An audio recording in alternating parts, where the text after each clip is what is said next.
आज भी नवाज शरीफ शायद वो वाहिद लीडर है जलालपुर जट्टा वालों जो आज भी अदालतों के चक्कर काट रहा है, चक्कर पे चक्कर काट रहा है।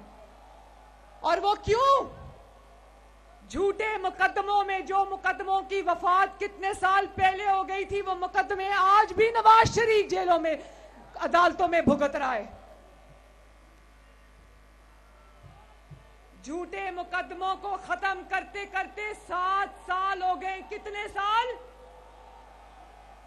2016 के अंदर पनामा जैसा मजाक हुआ था पाकिस्तान के साथ, पनामा जैसा झूठ घर के लाया गया, जिस पे नवाज शरीफ पे इल्जाम लगाया कि तुमने बेटे से तनख्वाह नहीं ली, चलो निकलो बाहर, जाओ अपने घर को, जेल में डाल दिया। तो मैं सोचती हूं जलालपुर जट्टा वालों कि इस मुल्क के अदालती निजाम में नाइंसाफी करना कितना आसान है और उस नाइंसाफी को खत्म करना कितना मुश्किल काम है। वो नवाज शरीफ को सजा देने के लिए कानून का सहारा नहीं लिया, ब्लैक लॉ डिक्शनरी का सहारा लिया। डिक्शनरी ब्लैक नहीं थी, इनकी नीयतें ब्लैक थी जो नवाज शरीफ को सजा देना चाहते थे। और शर्म आनी चाहिए उन लोगों को कि नवाज शरीफ को 7 साल बाद भी इंसाफ अभी तक मुकम्मल नहीं मिला, और जो नवाज शरीफ को रींग रींग कर इंसाफ मिल रहा है उस पर भी वो कहते हैं कि शायद नवाज शरीफ को फेवर किया जा रहा है। तुम्हें शर्म आनी चाहिए। जलालपुर जट्टा वालों, गवाही देते हो ना कि नवाज शरीफ ने अरबों और खरबों के मंसूबे लगाए पाकिस्तान में, गवाही देते हो ना? अभी जिस मोटरवे से मैं लाहौर से जलालपुर जट्टा पहुंची, वो मोटरवे किसने बनाई थी? अरबों और खरबों के अल्लाह ताला के फजल से आपकी खिदमत के लिए आपके मंसूबे बना दिए। कभी किसी एक मंसूबे पर भी नवाज शरीफ के ऊपर करप्शन का इल्जाम लगा? खुर्द बुर्द का इल्जाम लगा? इख्तियारात के नाजायज इस्तेमाल का इल्जाम लगा? नहीं लगा। अरबों डॉलर की फीसें दे दी, लाखों डॉलर की फीसें दे दी कि नवाज शरीफ के लिए कुछ निकाल लाओ उसके खिलाफ। अल्लाह ताला के फजलो करम से नवाज शरीफ के खिलाफ एक फूटी कौड़ी का भी कोई सबूत नहीं ला सके, क्योंकि अल्लाह के फजल से नवाज शरीफ अमानतदार है। और वो जो जेल में बैठकर इस वक्त अपने अमाल की सजा भुगत रहा है, मैं उसका नाम भी नहीं लेना चाहती। वो कुदरत की पकड़ में आया है, अल्लाह ताला की पकड़ में आया है। मैं उसका नाम नहीं लेना चाहती, लेकिन आपसे बात करनी पड़ती है मुझे, मेरी मजबूरी है, मुझे आपको सच बताना पड़ता है। वो जो आज अडयाला जेल में बैठकर या पता नहीं अटक जेल में बैठकर अपना मुकदमा भुगत रहा है, वो नवाज शरीफ को चोर कहा करता था। सियासी तकरीरों में नवाज शरीफ को ऊपर चोरी का इल्जाम लगाता था, लेकिन वो चोरी का इल्जाम वो अदालत में कभी नहीं लेकर गया, क्योंकि उसको पता था कि वो झूठ बोल रहा है।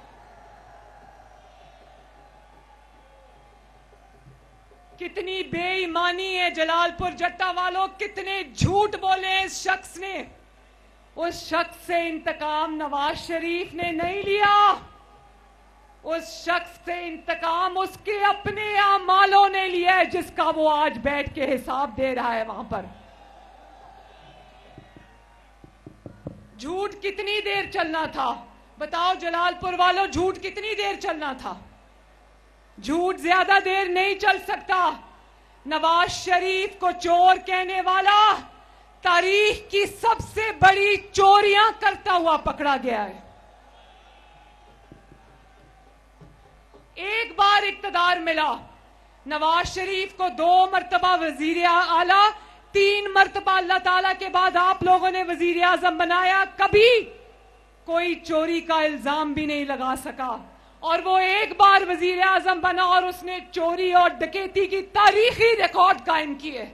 190 मिलियन पाउंड वाला केस जानते हो ना? 60 अरब रुपए पाकिस्तानी बनते हैं। इनसे पूछो तो मासूम सा मुंह बनाकर कह देते हैं कि वो बाहर से पाकिस्तान ही तो आए थे पैसे। वो पाकिस्तान नहीं आए, वो पाकिस्तान में आपकी खून पसीने की कमाई थी जो इसकी जेब में गई है। और काबीना को बंद लिफाफा हिला के दिखा दिया। हर चीज की इजाजत काबीना से लेनी पड़ती है, लेकिन काबीना को इसने बंद लिफाफा दिखा दिया। ये काली पट्टी जो इसने अवाम की आंखों में बांधी थी चोरी करने के लिए, वही काली पट्टी इसने अपनी काबीना की आंखों पर भी बांधी थी। और जानते हो 60 अरब के बदले इसने क्या लिया? अल कादिर ट्रस्ट बनाया जिसमें इसने जमीनें ली। और जानते हो उस अल कादिर ट्रस्ट के ट्रस्टीज 2 कौन थे? एक ये खुद था फितना और एक इसकी बीवी थी पिंकी पीरनी।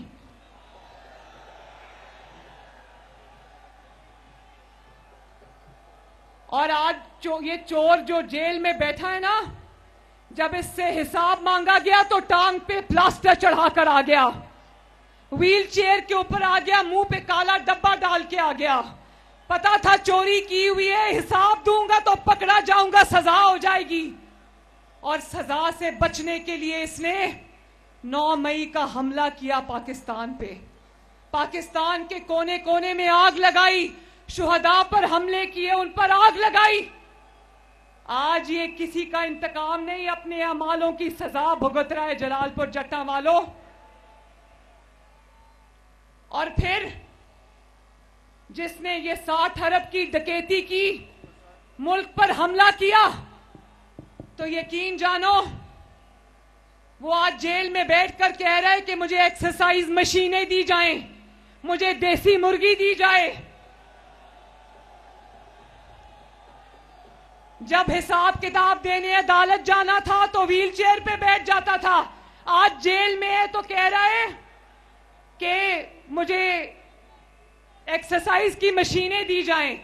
तो मैं कहती हूं जरूर दो इसको देसी मुर्गी, जरूर इसको एक्सरसाइज की मशीनें दो, लेकिन फिर पाकिस्तान के तमाम कैदियों को भी वही सहूलियात मुयस्सर होनी चाहिए। और कहते हैं ये आजकल लेवल प्लेइंग फील्ड का बड़ा मैं शोर सुन रही हूं।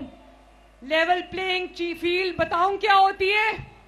लेवल प्लेइंग फील्ड अगर नवाज शरीफ से मांगते हो तो फिर नवाज शरीफ को देखो कि उसने 11 साल जिला वतनी भुगत के आया, 2.5 साल जेल काट कर आया। कोई पाकिस्तान की ऐसी जेल नहीं है जहां पे नवाज शरीफ गया नहीं। उसकी बेटी को उसके सामने गिरफ्तार किया, जिला वतनी में बाप की मौत हो जाती है, मां की मौत हो जाती है, और जेल में वो अपनी बीवी की वफात का सुनता है। और फिर पिछले 22 साल में सिर्फ एक इलेक्शन की नवाज शरीफ को इजाजत दी गई है, एक इलेक्शन में, और वो इलेक्शन भी नवाज शरीफ लड़ा और आपने उसको जीत के इक्तदार की मसनद पे बिठा दिया माशाल्लाह। अगर नवाज शरीफ के मुकाबले में लेवल प्लेइंग फील्ड चाहते हो ना, तो नवाज शरीफ की जो लेवल प्लेइंग फील्ड मिली है वो देख लो। चाहिए ये वाली लेवल प्लेइंग फील्ड? चाहिए ये वाली? मेरी दुआ है कि किसी मुखालिफ को भी ये ना बर्दाश्त करना पड़े। YouTube पर गूगली न्यूज देखने के लिए youtube.com की सर्च बार में गूगली न्यूज टीवी टाइप करें। गूगली न्यूज के पेज पर सुर्ख रंग के सब्सक्रिप्शन वाले बटन पर क्लिक करना ना भूलिए। YouTube पेज पर अपलोड होने वाली वीडियो से बाखबर रहने के लिए बेल आइकन पर क्लिक कीजिए। आपको हर नई वीडियो के बारे में नोटिफिकेशन मौसूल हो जाएगा।